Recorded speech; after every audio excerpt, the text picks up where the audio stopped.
A big thank you over to Nintendo of America for sending me a copy of Star Fox Zero for review. And also a big thank you to Gameflip for sponsoring a giveaway of Star Fox Zero. That'll be happening at the end of this video, so stay tuned for that. Gameflip is an online gaming marketplace where you can buy and sell games and digital codes, and I actually used them last week to purchase Ratchet & Clank on PS4. The best part of the website is that there's a mobile application for both iOS and Android, so you can shop and sell all from your smartphone. If you want to check it out for yourself, you can use the code 69H1GH to get $2 worth of credit for free.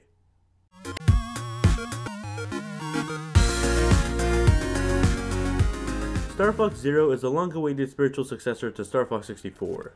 It doesn't necessarily change the story all that much, but it acts like a reboot to the original Lilat War story, but with some new level design. Nintendo has gone ahead and licensed the IP out to Platinum Games, the creators of the Bayonetta series. Now before we go straight into the gameplay and story, let's talk about the elephant in the room, the motion controls. Yes, they're mandatory and you can't turn them off. Like many of you, I instantly thought, well, there goes my hope for this game. But I actually had the chance to play the Corneria stages back at E3 last year, and even then I was still a little bit iffy about the controls. With that said, that was in a really different situation. I was at E3, having only played one mission with a line of press members behind me trying to get me to hurry up so they can film a video. Having the game inside the comfort of my home, I got used to the controls after about 2 to 3 missions into my first playthrough. I know it's not the solution many of you guys want to hear, but I think most of you will get used to the controls, especially if you played Splatoon before. Now let's get back to the game. Star Fox Zero retells the story of the Lilat War, the big fight between Andros and the apes against General Pepper and the dog. You play as Fox McCloud, the leader of the Star Fox mercenary team consisting of Fox, Peppy, Slippy, and Falco.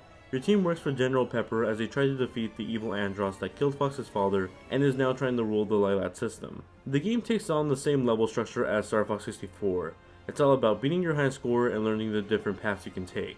You can beat the entire main game in about 2 to 4 hours, but if you're new to the Star Fox series, that's actually pretty common. Rather than buying this game for a 20-hour campaign, you'll be playing this game over and over and over, but taking on different paths, seeing new levels and new bosses that you didn't discover in your first playthrough. Levels are broken down into planets, and those are further broken down into 2 to 3 phases. Usually if a mission has 2 phases, you'll get one on-rail section or an all-range mode, while if your level has 3 phases, it will end up actually doing both type of missions and then a boss battle. Jumping into a mission, you'll be greeted with the familiar style of gameplay from Star Fox 64. You control your R-Wing with the left analog stick, fire with the shoulder button, and perform aerial maneuvers like braking and boosting with the right analog stick. The big change in controls is how you aim. Rather than aiming right in front of your R-Wing, you now use the gamepad to aim anywhere on the screen no matter the position of your R-Wing. Almost similar to how the motion controls work in Splatoon. On the actual gamepad screen, you'll see the first-person view of the R-Wing. While you're not forced to use this 100% of the time, there will be instances where you'll have to aim at a specific spot on an enemy, and that's pretty much where this point of view comes in. There isn't really an off-TV play option where you switch from the TV to the gamepad. You'll always be stuck with the first-person point of view on the gamepad, and for some missions you'll be able to play that entirely on the gamepad, but there's some instances where the third-person point of view from the TV is really helpful, like if a blast is coming your way or if an enemy ship is tailing you. Now in Star Fox Zero, you're not just limited to the R-Wing. You actually take control of a number of other vehicles depending on the level. For example, anytime you control an R-Wing, you can push the A button and then turn the R-Wing into a walker from the cancelled game Star Fox 2. The walker is good for navigating close quarters and fighting enemies on the ground. The Landmaster is also back with a new transformation that can help it maneuver quickly into the sky, at least for a few seconds before it has to turn back to a Landmaster. There's also a new vehicle called the Gyro Wing. It sort of acts like a helicopter that can drop a little drone for you, and you can use this drone in first-person view on the gamepad to activate switches to further progress through the mission. While you'll primarily be using the R-Wing for missions, these vehicle changes provide a refresh in the gameplay so it doesn't become too repetitive. In terms of the visuals, this game is alright looking. It's not going to win any awards for the best looking game on the Wii U, but it's not the worst looking game on the system either. It runs at 720p, 60 frames per second, but in some instances, like when there's a big explosion, that may drop down to 53 frames per second. With that said, it never really distracted me from the gameplay. It's also good to keep in mind that the Wii U essentially is rendering 2 games at once, the 720p visuals on the TV, and the 540p visuals on the gamepad. And since they're 2 different points of views, that's essentially 2 render streams at once. That's also why when it comes to the multiplayer mode, it's strictly locked to co-op and not the traditional Star Fox 64 multiplayer.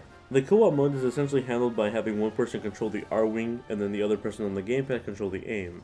But just imagine how taxing it already is to just run the single player mode on the Wii U. I highly doubt it could handle more players all at once. Now moving on to the music and sound, it absolutely sounds amazing. The game uses the gamepad as sort of a communicator device. All the character dialogue comes through the speakers of the gamepad, while most of the game audio comes through the TV. There's an option to turn on 3D audio on the gamepad, which essentially makes the audio surround sound. For example, if in the game Falco is flying to the right of you and then he just randomly starts to talk, it'll actually sound like he's talking to you from the right side of your point of view. Now in terms of music, there's a lot of great music in this game, some of them even being reorchestrated or remixed versions of Star Fox 64's music, and oh damn does that Star Wolf theme sound freaking amazing in this game. Star Fox Zero also supports amiibo, at least the Star Fox ones.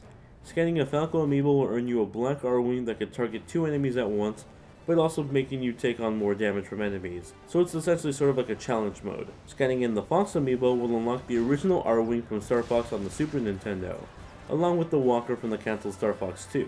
So is this the Star Fox 64 sequel you've been waiting for? I believe so. This is the closest I've seen to something as great as the original games, at least in a while. The motion controls may turn some people off, but it really depends on the person.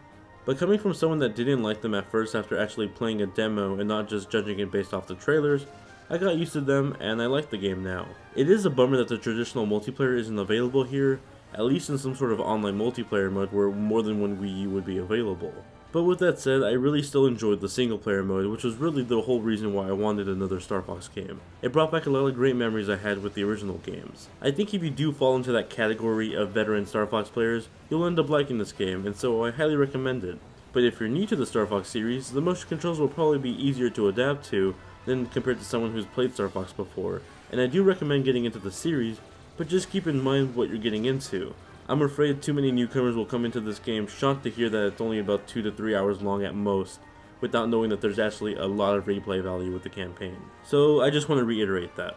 Now before I head out, Gameflip was awesome enough to sponsor a giveaway of Star Fox Zero for you guys. If the winner is in the United States, you'll be given a copy of the game. And if you're outside the US, you'll be given the equivalent amount of credits it takes to buy the game on Gameflip. Entering is very simple. Just be subscribed and leave a comment below saying why you're excited to play Star Fox Zero. Liking the video won't hurt your chances either. I'll be announcing the winner the Saturday after this video goes live on my Twitter account at Luis_GVN. I'm also going to refrain from putting the word giveaway in the title of the review, just because I really want to keep this giveaway to the GVN fam and not a bunch of other people just searching giveaways. Anyway, thank you all very much for watching this review. I hope you guys found it useful and enjoyable. As always, all my social network links and my gaming usernames are in the description below. See you all in the next one.